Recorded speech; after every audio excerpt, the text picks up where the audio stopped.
Mas antes, vamos ao nosso quiz de hoje. Como se define uma distribuição normal?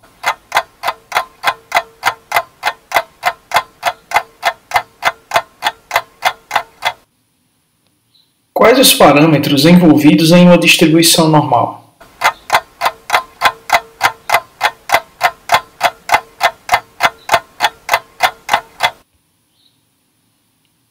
O que é a zona de normalidade em uma distribuição normal e em que ela implica?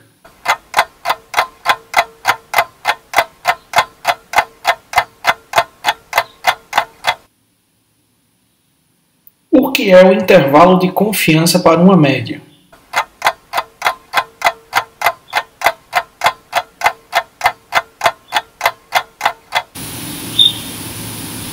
Antes de iniciarmos nossa aula de hoje, é interessante fazer uma rápida revisão.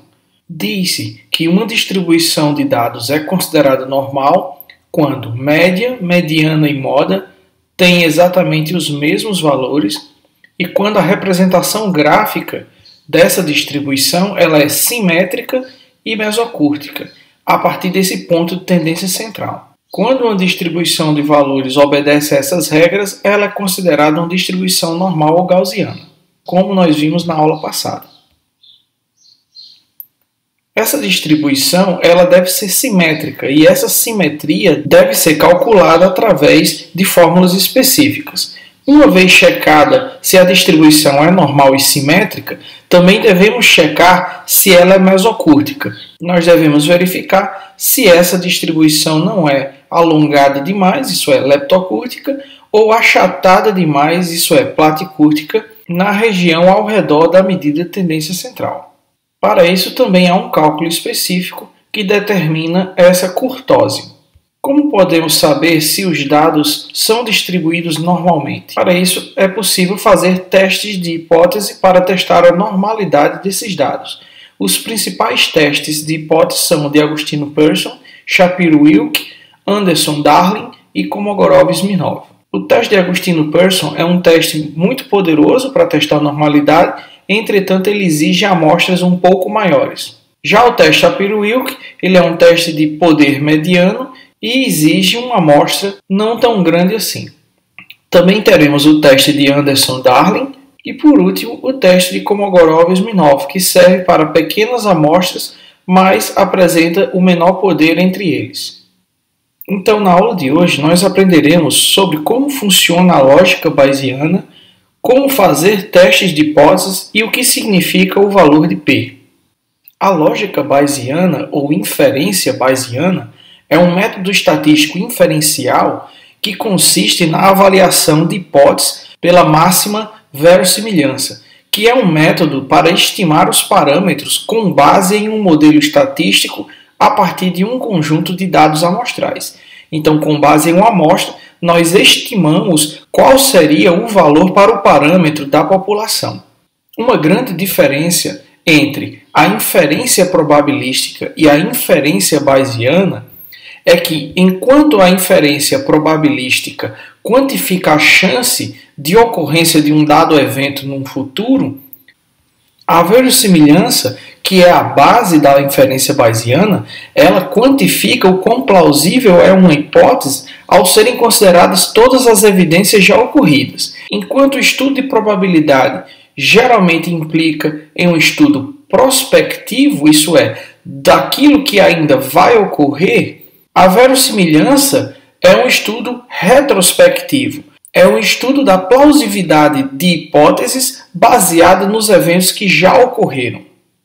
Então, a inferência bayesiana utiliza esse método da verossimilhança para então testar as hipóteses. Então, a inferência bayesiana, usando o método de verossimilhança, determina o quão plausível é essa hipótese, de tal forma que um teste de hipótese nada mais é do que uma técnica probabilística com base na inferência bayesiana, realizada para testar se as hipóteses formuladas são plausíveis por verossimilhança, determinando a sua aceitação ou rejeição com base em um dado intervalo de confiança previamente definido. Por isso que foi importante nas aulas anteriores nós termos abordado inicialmente intervalo de confiança, como calculá-lo e o que ele significa. Aqui é interessante frisar que os testes de hipóteses podem ser paramétricos e não paramétricos. Os testes de hipóteses paramétricos testam a hipótese de diferença entre dois ou mais conjuntos de dados, onde esses dados vêm de variáveis quantitativas contínuas. E os parâmetros envolvidos aqui são a média e os desvios padrões. Já os testes não paramétricos, como nós vimos anteriormente, eles são testes de hipóteses que servem para testar se há diferença entre medianas ou modas de dados qualitativos ou quantitativos discretos. Além disso, vimos também que para testes paramétricos, os dados devem ser distribuídos normalmente, enquanto que para testes não paramétricos, essa obrigatoriedade não existe. Existe aqui um paralelo entre testes paramétricos e testes não paramétricos. Então, para cada teste paramétrico, geralmente existe um equivalente não paramétrico àquele teste. Por exemplo, o coeficiente de Pearson, que é o coeficiente de correlação linear, é um teste paramétrico. O coeficiente de Spearman é o equivalente ao teste de Pearson para dados que são não paramétricos. O teste T para uma amostra é um teste paramétrico, enquanto que o Wilcoxon para uma amostra é o teste equivalente não paramétrico. O teste T pareado tem como equivalente o Wilcoxon pareado. O teste T não pareado tem como equivalente não paramétrico o Mann-Whitney. A nova análise variância de uma via ou one-way, ela tem como seu equivalente não paramétrico o Kruskal-Wallis, enquanto que a nova de uma via ou one-way com medidas repetidas tem como seu equivalente não paramétrico o teste de Friedman. Então, resumindo, existem testes paramétricos e existem seus testes equivalentes não paramétricos. Mas antes de se realizar um teste de hipóteses, não importa se esse teste é paramétrico ou não paramétrico, uma etapa fundamental é justamente definir quais são essas hipóteses. O formalismo para a elaboração de hipóteses em estatística é que a hipótese nula, isso é, H0, é a hipótese que defende que não há diferença entre as médias, medianas ou modas dos valores para uma dada variável dependente em estudo, quando se compara duas ou mais distribuições de dados, isso é, quando se compara duas ou mais médias, medianas, modas com suas respectivas variabilidades. Já a hipótese alternativa, ou H1, é a hipótese justamente contrária à hipótese H0, isso é, a hipótese nula. Essa hipótese defende que há diferença entre as médias, medianas ou modas dos valores para uma dada variável dependente em estudo quando se compara duas ou mais distribuições de dados, isso é, quando se compara duas ou mais médias, medianas ou modas. Então, como funciona isso na pesquisa? Então, em uma pesquisa científica, o pesquisador geralmente formula a hipótese alternativa, isso é, que existe uma diferença entre os valores para a variável dependente que foram medidas no grupo controle em relação àquelas que foram medidas no grupo experimental. Isso é, no grupo onde houve a manipulação da variável independente, da variável de entrada. Então, o que o pesquisador busca é uma relação de causa-efeito, onde a causa é a variável independente e o efeito é a alteração na variável dependente. De tal forma que a hipótese nula é simplesmente a negativa da hipótese alternativa. Isso é, que não há diferença ou que não há relação de causa-efeito naquilo que o pesquisador está observando. Como os testes de hipótese trabalham com a inferência bayesiana, isso é, com a plausibilidade das hipóteses, há uma possibilidade de se cometer erros de julgamento, isso é, erros de hipótese. Os erros de hipótese são dois. Erro do tipo 1, que é, ao realizar um teste de hipóteses, nós rejeitamos H0, a hipótese nula, quando na verdade a hipótese nula é a verdadeira.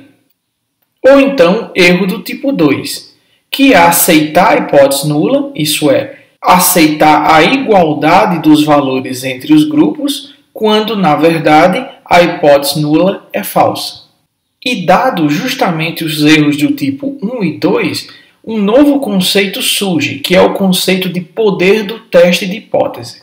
Então, o poder do teste de hipótese, ele tem como objetivo conhecer quanto o teste de hipótese pode controlar, isso é, minimizar um erro do tipo 2. Isso é, o erro de se aceitar a igualdade entre valores de dois ou mais grupos, quando, na verdade, esses valores apresentam alguma diferença. Ou seja, o erro de se aceitar a hipótese nula, quando, na verdade, a hipótese alternativa é mais plausível.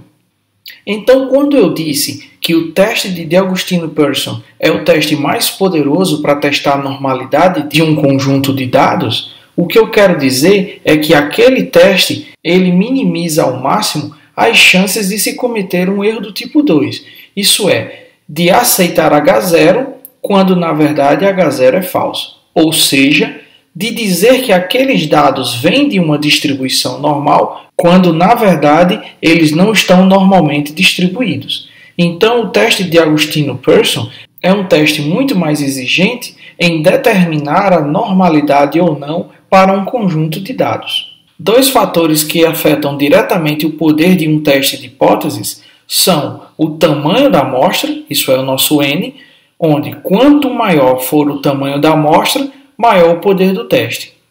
E outro fator é o nível de significância, alfa. Quanto maior for o nível de significância, também maior o poder do teste. Como vimos, o nível de significância geralmente é determinado antes do teste de hipótese e o mais comum é o nível de significância de 0,05. Já o tamanho da amostra é o fator que nós podemos alterar com uma certa facilidade. Então, para garantir um poder de teste de hipótese maior, nós deveremos aumentar o tamanho da nossa amostra. Depois nós exemplificaremos a interferência do tamanho da amostra e também do nível de significância no poder dos testes de hipóteses. Um conceito muito importante quando estamos realizando testes de hipótese é o conceito da região crítica. A região crítica é o conjunto de valores assumidos para o parâmetro média que estão fora do intervalo de confiança da distribuição para os dados daquela amostra. Ou seja, num teste de hipótese é justamente o intervalo de valores onde a probabilidade de se encontrar a média verdadeira é mínimo. Aqui vale a pena revisar alguns pontos. Nós vimos que é praticamente impossível nós sabermos o valor para um parâmetro da população, tendo em vista que nós jamais conseguiremos trabalhar com toda a população. Então, o que nós temos, na verdade, é uma estimativa para esse parâmetro, tendo em vista que nós estamos trabalhando com uma amostra dessa população. Nesse caso, um exemplo gráfico é bem mais interessante. Nessa distribuição de valores, eu defini o alfa, isso é, o nível de significância, em 0,05, o que determina que o meu intervalo de confiança é de 0,95 ou 95%. Quando eu determino o intervalo de confiança, todos os valores que estiverem acima de 1,96 desvios padrões ou abaixo de 1,96 desvios padrões estão fora do intervalo de confiança e esses intervalos de dados são a nossa região crítica. Então, se eu determino o intervalo de confiança de 0,95, o que eu tenho é que eu tenho uma região crítica que é alfa sobre 2. É o meu 5%, 0,05, dividido por 2, o que vai dar 0,2275, para além de 1,96 desvios padrões calculados, ou um alfa sobre 2 de 0,02275 para valores aquém de menos 1,96 desvios padrões. No caso específico aqui para esse exemplo, a média da amostra foi de 60. E esse intervalo de confiança variou de 57,5 até 62,5. Então, esse é o intervalo de confiança de mais ou menos 1,96 desvios padrões. Qualquer valor acima de 62,5 ou abaixo de 57,5 estão na região crítica. Uma vez que agora nós sabemos o que é a região crítica, qual é a região de aceitação? A região de aceitação é o conjunto de valores assumidos para o parâmetro média que estão dentro do intervalo de confiança da distribuição de valores para os dados da amostra. Isso é o intervalo de valores onde a probabilidade de se encontrar a média verdadeira é máxima, assim como havíamos discutido. Graficamente, usando aquele mesmo exemplo, a região crítica é aquela região de valores acima ou abaixo de mais ou menos 1,96 desvios padrões da distribuição dos dados em questão.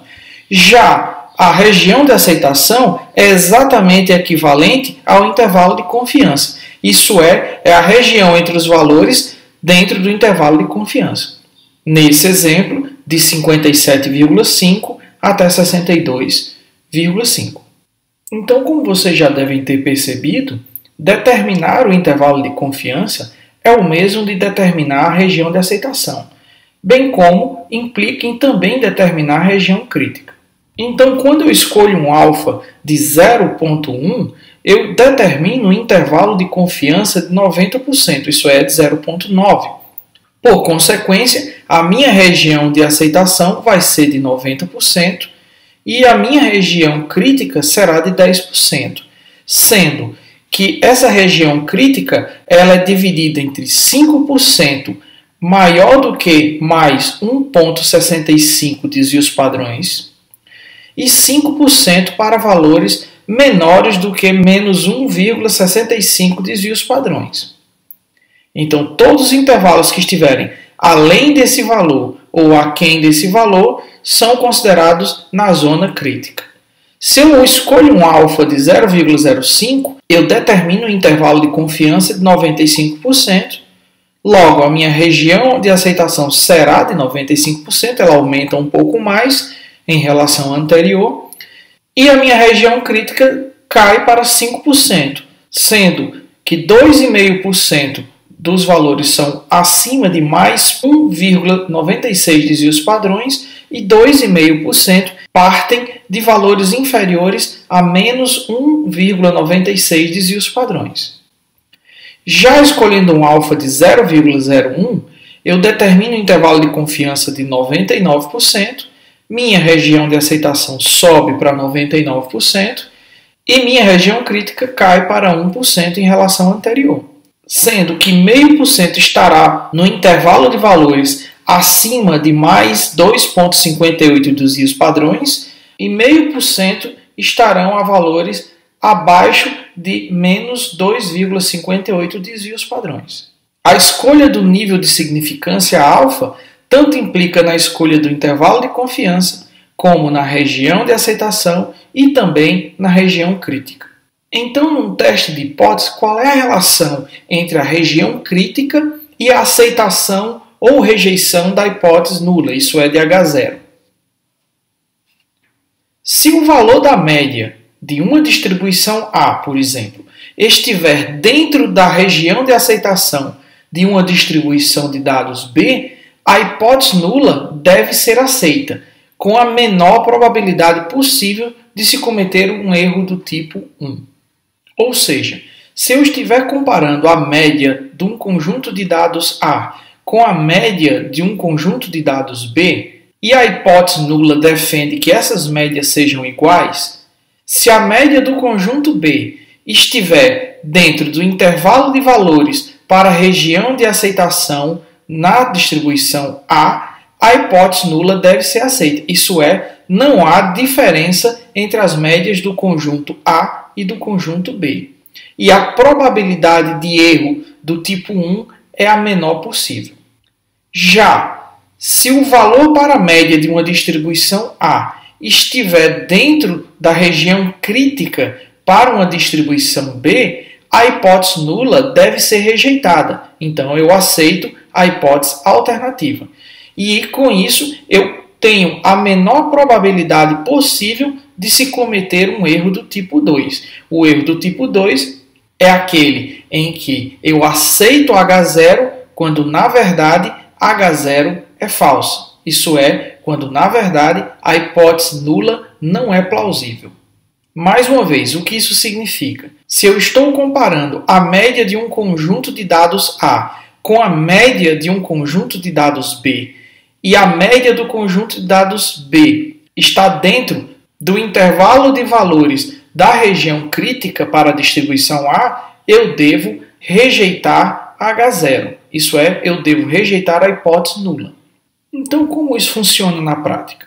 Então, imagine que eu tenho a distribuição de frequências para uma amostra A. Uma vez tendo essa distribuição de frequência, eu já determinei a média para esse conjunto de valores, bem como o intervalo de confiança, isso é, a minha região de aceitação, bem como eu também já determinei a minha região crítica para esse conjunto de valores. No gráfico, todo valor acima daquele Z-alfa, que é o valor limite para aquele intervalo de confiança, para os quais, a partir dele, eu tenho valores que pertencem à região crítica, foi determinado. Quando eu comparo esse conjunto de observações com o segundo conjunto, percebam que a média para esse segundo conjunto de observações se encontra dentro da região de aceitação. Isso é, encontra-se dentro do intervalo de confiança e não na região crítica.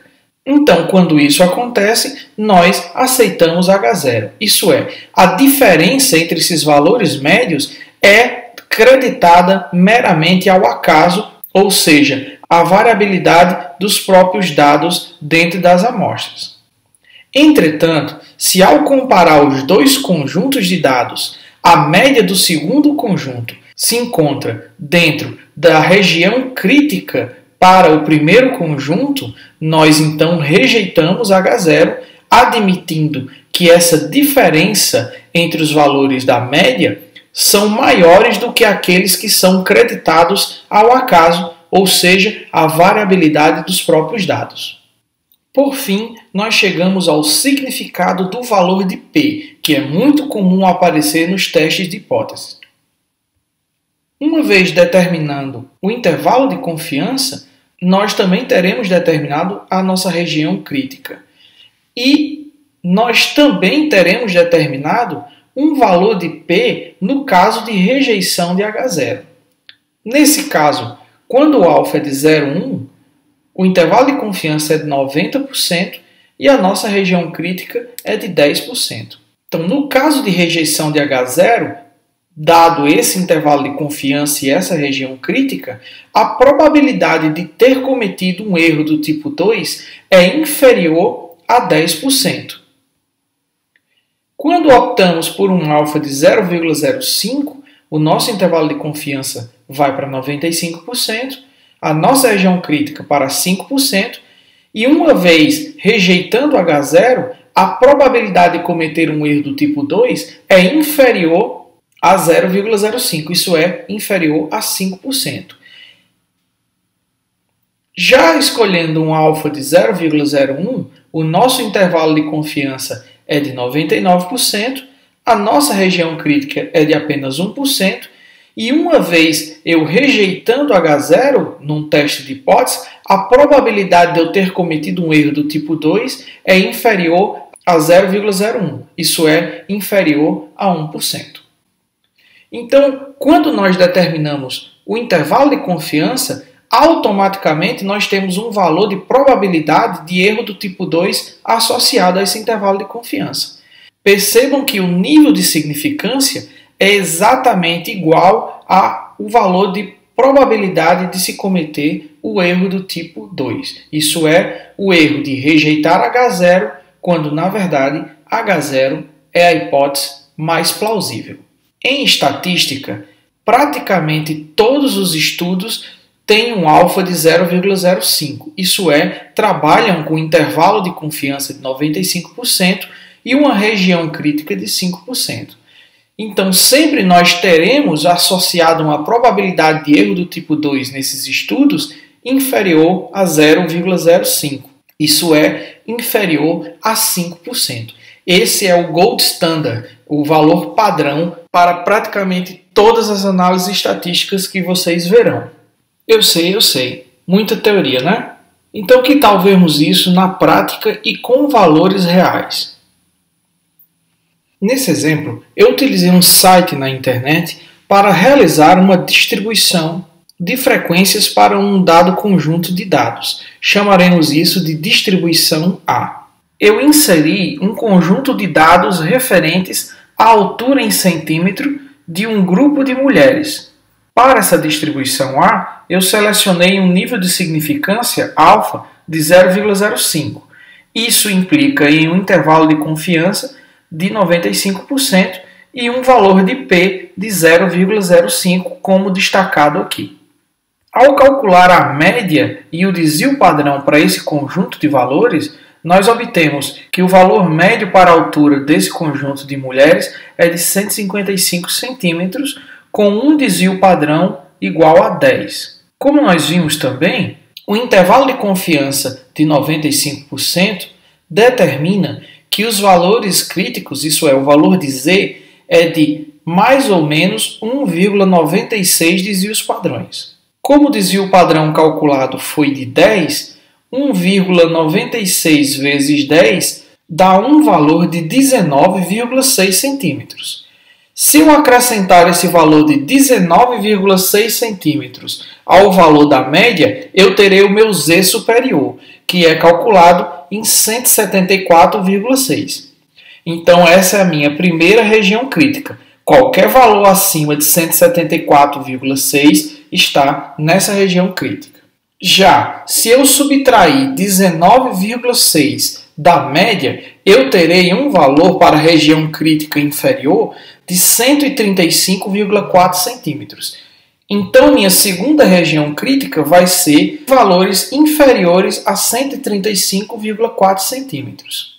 Usando o mesmo site, eu fiz uma segunda distribuição de valores. Nessa segunda distribuição de valores, de uma segunda amostra, eu continuei escolhendo um nível de significância alfa de 0,05, o que determina um intervalo de confiança de 95% e um valor de P de 0,05. A média de altura para os indivíduos desse segundo grupo foi de 170 centímetros, com um desvio padrão de 10. Usando a mesma técnica anterior de se calcular os valores de Z mais e Z menos, isso é, de determinar as regiões críticas, nós chegamos aos valores de Z menos de 150,4 e Z mais de 189,6. Então, a nossa região crítica corresponde a qualquer valor acima de 189,6 ou abaixo de 150,4. Então, o que eu tenho aqui? Eu tenho duas amostras, a amostra A com uma altura média de 155, mais ou menos 10 em termos de desvio padrão, e a minha amostra B, que tem uma altura média de 170 centímetros, mais ou menos 10.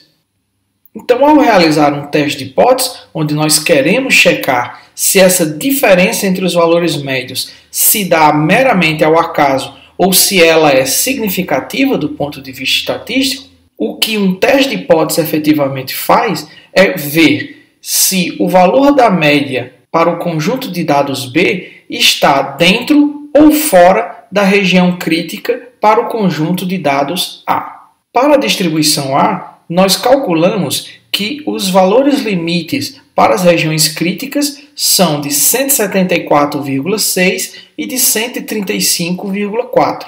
Então, um teste de hipótese vai checar se o valor da média para o conjunto B está dentro do intervalo de confiança da distribuição A ou está dentro dos intervalos relacionados à zona crítica dessa distribuição. No caso aqui do nosso exemplo, a segunda média foi de 170 centímetros. Então percebam que o valor de 170 centímetros se encontra dentro do intervalo de confiança da distribuição A. Isso é, dentro da região de aceitação para H0.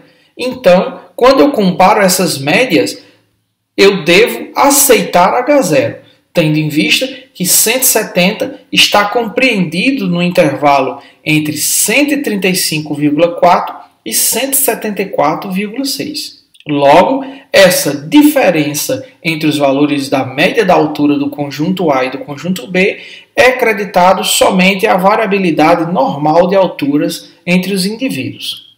Na sequência, eu utilizei o mesmo site para criar uma distribuição C. Isto é, eu selecionei uma terceira amostra e nessa amostra, utilizando os mesmos intervalos de confiança de 95% e o mesmo valor de P de 0,05, eu construí essa distribuição.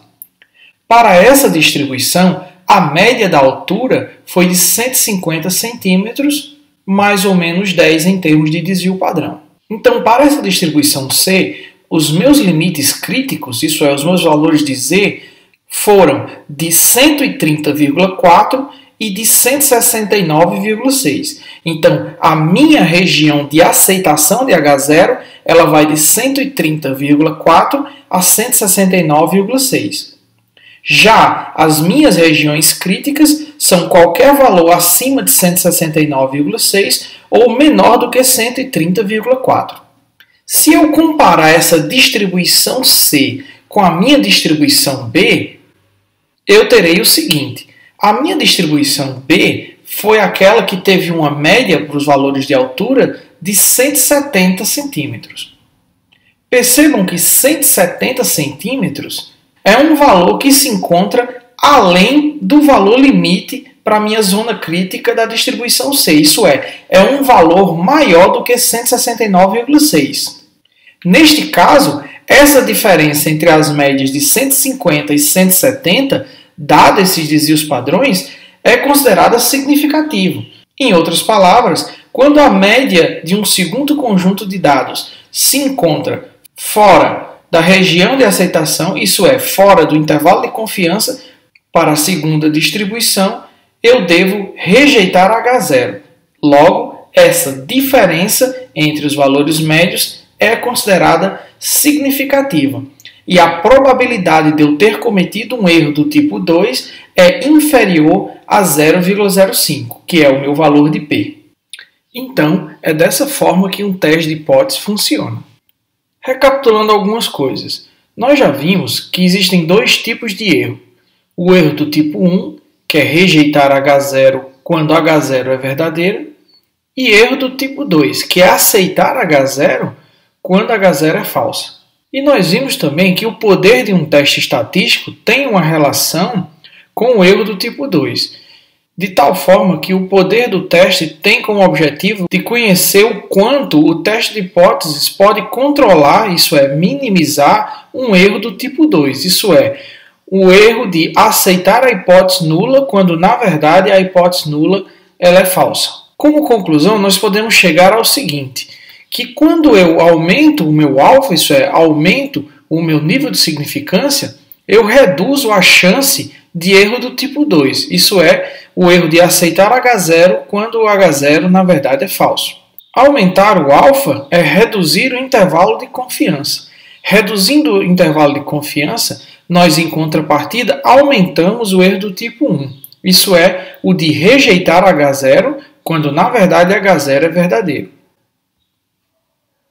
Já se eu reduzir o meu valor de alfa, eu aumento o meu intervalo de confiança. Isso aumenta as chances de erro do tipo 2, isso é, de aceitar a hipótese nula quando ela é falsa, e reduz o erro do tipo 1, o de rejeitar a hipótese nula quando ela é verdadeira.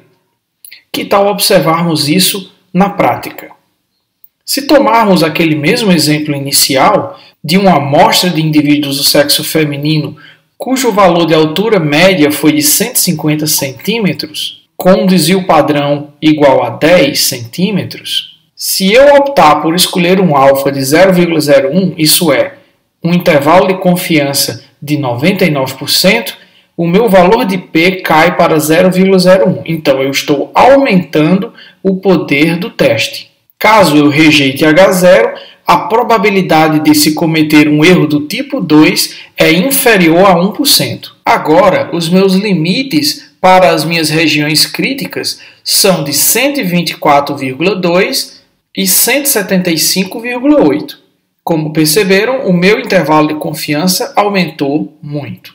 Sendo assim, o meu intervalo de confiança vai de 124,2 até 175,8.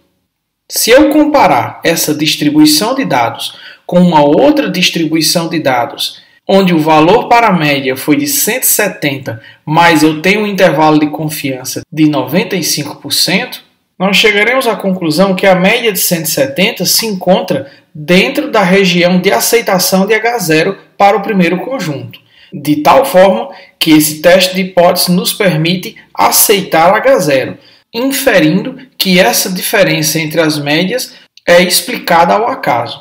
Entretanto, nós já realizamos esse teste antes, com um intervalo de confiança de 95%, e a conclusão que nós chegamos é de que haveria sim diferença entre as médias, de tal forma que, ao aceitar H0, nós cometemos um erro do tipo 2.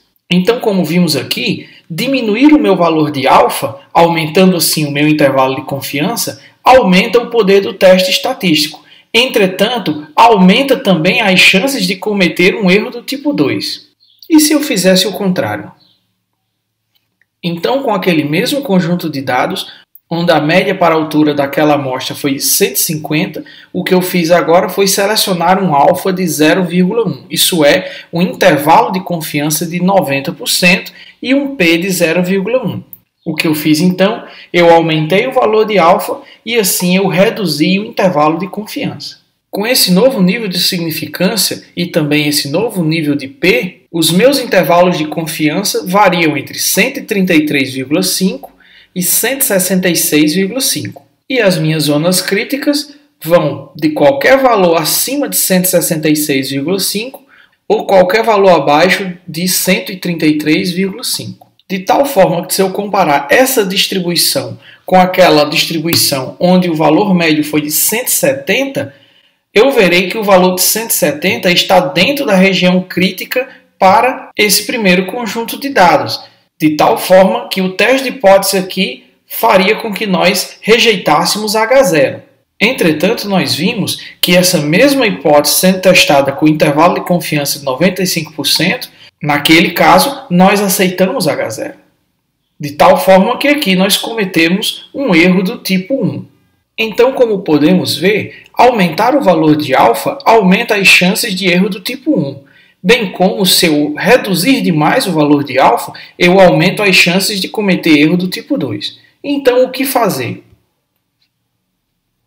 Manter o alfa em 0,05, que, como eu disse anteriormente, é o mais usual em estatística.